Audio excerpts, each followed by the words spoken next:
بسم الله والصلاة والسلام على رسول الله صلى الله عليه وسلم. ازيكم حبايب قلبي، عاملين ايه؟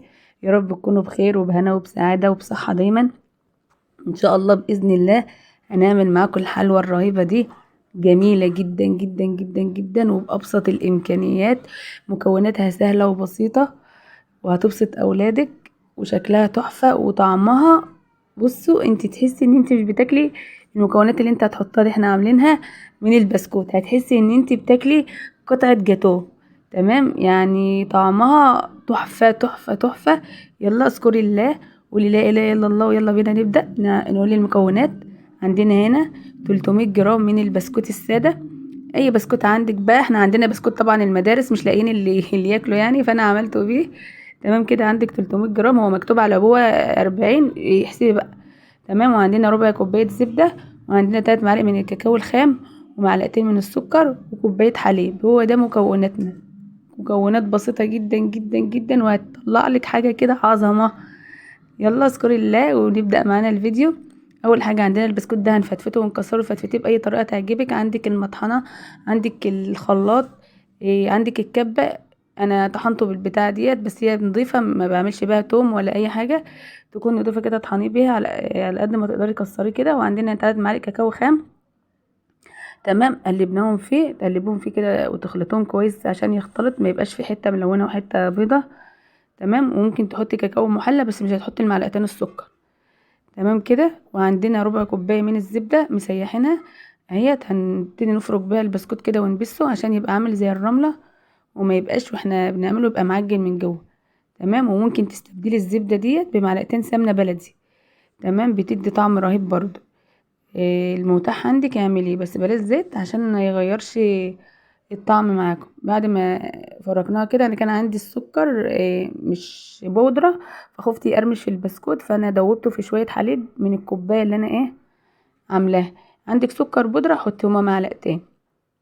وابتديت احط بقى شويه شويه من كوبايه الحليب، لان احنا عارفين ان البسكوت بيختلف في شربه للحليب يعني، او شربه للسوائل.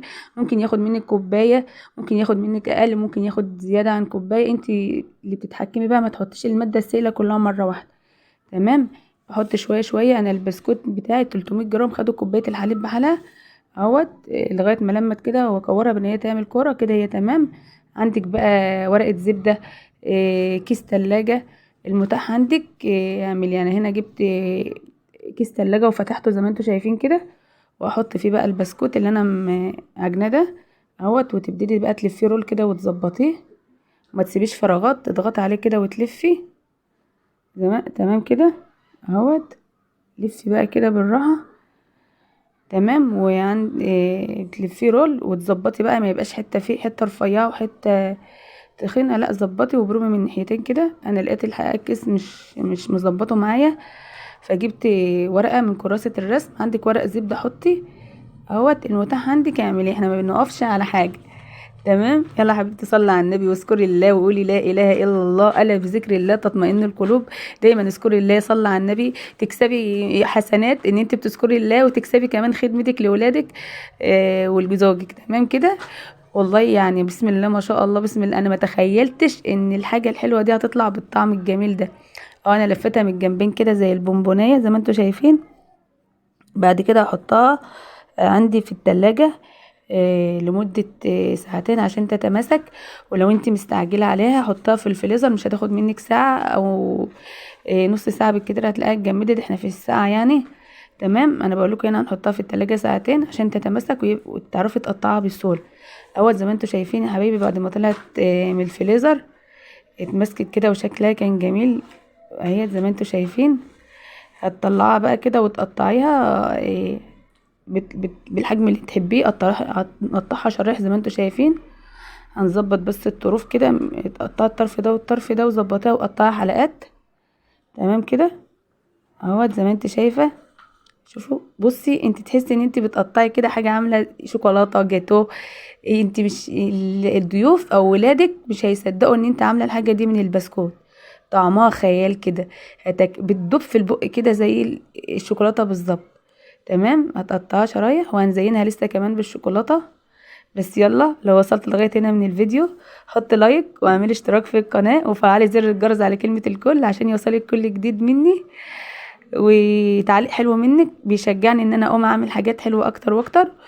تمام اهو زي ما انتوا شايفين كده بنظبطها بقى ونظبط الحروف. هنا مسيحين شوكولاته بني زي ما انت شايفه، وعايزه تسيحي شوكولاته بيضه براحتك، بس الشوكولاته البني بتبقى جميله عليها اكتر.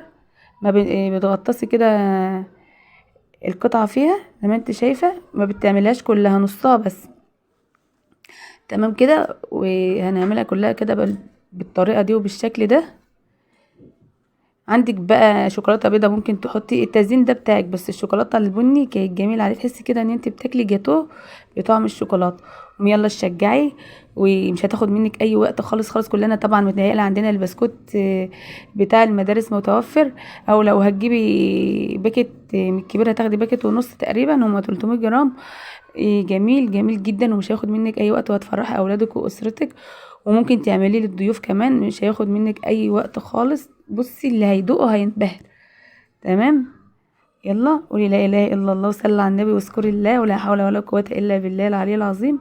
عندك بقى شوكولاته سبركل اللي هي الفورميسيل الالوان. عندك شوكولاته اللي هي اسمها ذكروني، قولي لا اله الا الله، اللي هي الشوكولاته الصغيره دي. زيني بقى زي ما انت حابه، ممكن تعملي خطوط بالشوكولاته البيضه تزيني بيها. التزيين ده بقى بتاعك انت. تمام، انا اديتك فكره وانت ابدعي بقى. وممكن ما تزيناش باي حاجه، هي تكتفي بالشوكولاته اللي انت مسيحاها ديت، هيبقى طعمها رهيب وجميل جدا اهوت زي ما انت شايفه. الاولاد هيتبسطوا منها جدا جدا جدا، وهيدعولك عليها.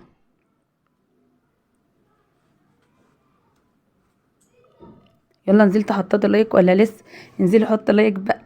انا قلت لك عندي شوكولاته فورمايسيلم الوان اهي، انا حطيتها. بصي شكلها، بصي تحفه، وطعمها كان رائع بصراحه، كان طعمها رهيب جدا. مهما اوصفلك مش هتصدقي الا لما تجربي.